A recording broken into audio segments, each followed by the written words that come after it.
بسم اللہ الرحمن الرحیم۔ سیرت النبی صلی اللہ علیہ وسلم۔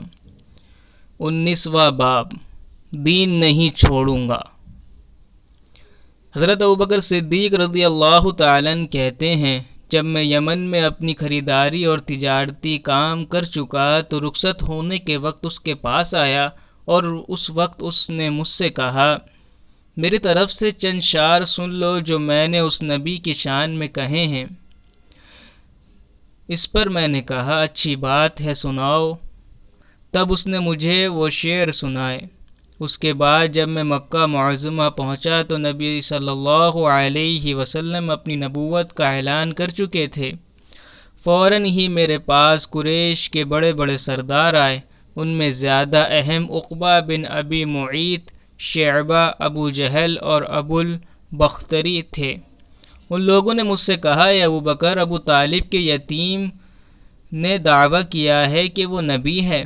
اگر آپ کا انتظار نہ ہوتا تو ہم اس وقت تک صبر نہ کرتے۔ اب جب کہ آپ آ گئے ہیں، ان سے نپٹنا آپ ہی کا کام ہے۔ اور یہ بات انہوں نے اس لیے کہی تھی کہ حضرت ابوبکر رضی اللہ تعالیٰ نبی کریم صلی اللہ علیہ وسلم کے قریبی دوست تھے۔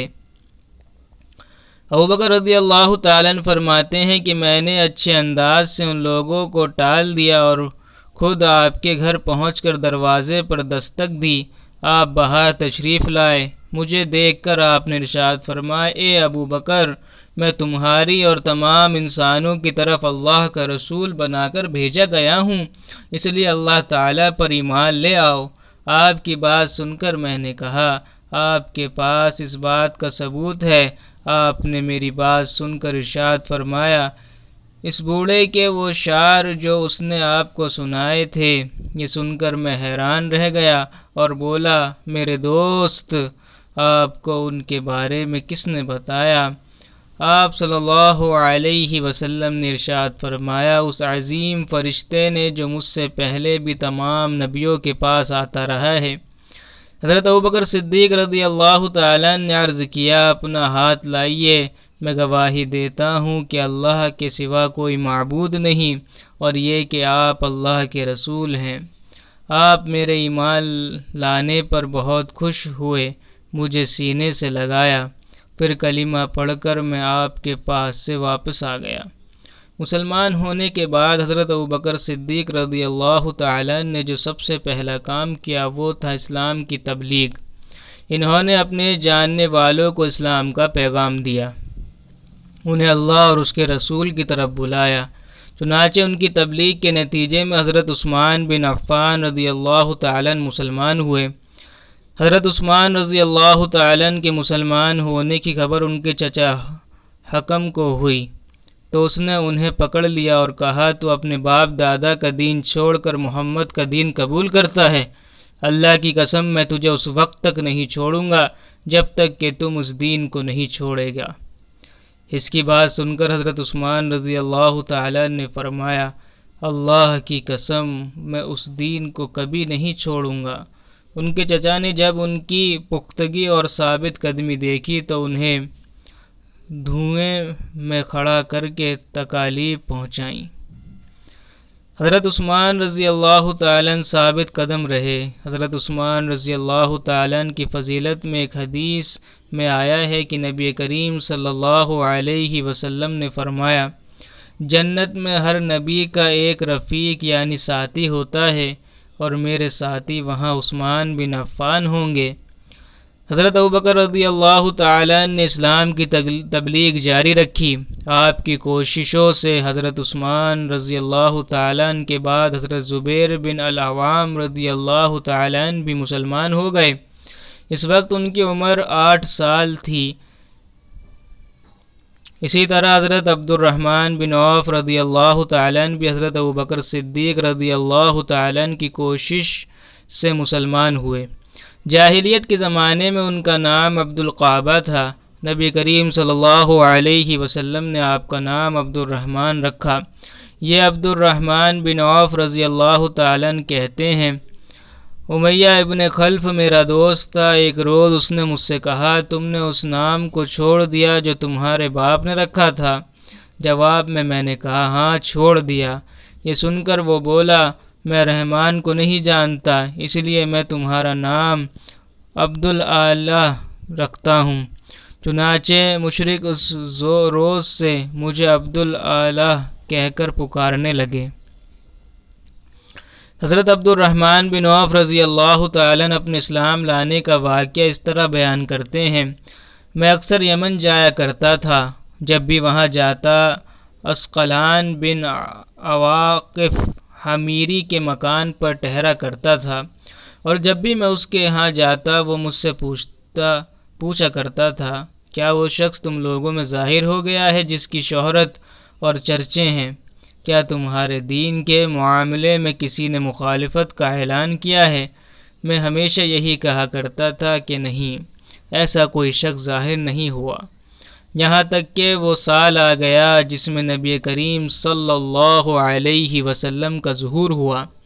میں اس سال یمن گیا تو اسی کے یہاں ٹھہرا، اس نے یہی سوال پوچھا، تب میں نے اسے بتایا ہاں ان کا ظہور ہو گیا ہے، ان کی مخالفت بھی ہو رہی ہے۔ حضرت عبد الرحمن بن عوف کے بارے میں نبی اکرم صلی اللہ علیہ وسلم نے ارشاد فرمایا تم زمین والوں میں بھی امانت دار ہو اور آسمان والوں میں بھی۔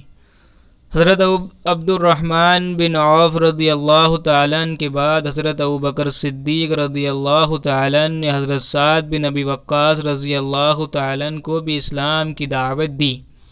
انہوں نے کوئی ہچکچاہٹ ظاہر نہ کی، فوراً حضور نبی کریم صلی اللہ علیہ وسلم کے پاس چلے آئے، آپ سے آپ کے پیغام کے بارے میں پوچھا، آپ نے انہیں بتایا تو یہ اسی وقت مسلمان ہو گئے۔ اس وقت ان کی عمر 19 سال تھی۔ یہ بنی زہرہ کے خاندان سے تھے۔ آپ صلی اللہ علیہ وسلم کی والدہ ماجدہ آمنہ بھی اس خاندان سے تھیں، اسی لیے حضرت سعد بن ابی وقاص رضی اللہ تعالیٰ عنہ حضور صلی اللہ علیہ وسلم کے ماموں کہلاتے تھے۔ آپ نے حضرت سعد بن ابی وقاص رضی اللہ تعالیٰ عنہ کے لیے ایک بار فرمایا یہ میرے ماموں ہیں، کوئی جس کے ایسے ماموں ہوں، کوئی ہے جس کے ایسے ماموں ہوں؟ حضرت سعد بن ابی وقاص رضی اللہ تعالیٰ عنہ جب اسلام لائے اور ان کی والدہ کو ان کے مسلمان ہونے کا پتہ چلا تو یہ بات انہیں بہت ناگوار گزری۔ ادھر ہی اپنی والدہ کے بہت فرما بردار تھے۔ والدہ نے ان سے کہا کیا تم یہ نہیں سمجھتے کہ اللہ تعالیٰ نے تمہیں اپنے بڑوں کی خاطر داری اور ماں باپ کے ساتھ اچھا معاملہ کرنے کا حکم دیا ہے؟ حضرت سعد رضی اللہ تعالیٰ نے جواب دیا ہاں بالکل ایسا ہی ہے۔ یہ جواب سن کر والدہ نے کہا بس تم خدا کی قسم میں اس وقت تک کھانا نہیں کھاؤں گی جب تک محمد کے لائے ہوئے پیغام کو کفر نہیں کہو گے اور اسلاف اور نائلہ بتوں کو جا کر چھوؤ گے نہیں۔ اصاف اور نائلہ یہ بتوں کے نام ہیں۔ اس وقت کے مشرکوں کا طریقہ یہ تھا کہ وہ ان بتوں کے کھلے منہ میں کھانا اور شراب ڈالا کرتے تھے۔ اب والدہ نے کھانا پینا چھوڑ دیا۔ جب سعد رضی اللہ تعالیٰ نے اپنی والدہ سے کہا خدا کی قسم ماں تمہیں نہیں معلوم، اگر تمہارے پاس 1000 زندگیاں ہوتیں اور وہ سب ایک ایک کر کے اس وجہ سے ختم ہوتیں تب بھی میں نبی کریم صلی اللہ علیہ وسلم کے دین کو ہرگز نہ چھوڑتا، اس لیے اب یہ تمہاری مرضی ہے کھاؤ یا نہ کھاؤ۔ جب ماں نے ان کی یہ پختگی دیکھی تو کھانا شروع کر دیا، تاہم اس نے اب ایک اور کام کیا، دروازے پر آ گئی اور چیخ چیخ کر کہنے لگی کیا مجھے ایسے مددگار نہیں مل سکتے جو سعد کے معاملے میں میری مدد کریں تاکہ میں اسے گھر میں قید کر دوں اور قید کی حالت میں یہ مر جائے یا اپنے نئے دین کو چھوڑ دے۔ حضرت سعد رضی اللہ تعالیٰ عنہ فرماتے ہیں میں نے الفاظ سنے تو ماں سے کہا میں تمہارے گھر کا رخ بھی نہیں کروں گا، اس کے بعد حضرت سعد رضی اللہ تعالیٰ عنہ کچھ دن تک گھر نہ گئے۔ والدہ تنگ آ گئیں اور اس نے پیغام بھیجا، تم گھر آ جاؤ، دوسروں کے مہمان بن کر ہمیں شرمندہ نہ کرو۔ چنانچہ یہ گھر چلے آئے۔ اب گھر والوں نے پیار و محبت سے سمجھانا شروع کیا۔ وہ ان کے بھائی عامر کی مثال دے کر کہتی، دیکھو عامر کتنا اچھا ہے، اس نے اپنے باپ دادا کا دین نہیں چھوڑا۔ لیکن پھر ان کے بھائی عامر بھی مسلمان ہو گئے۔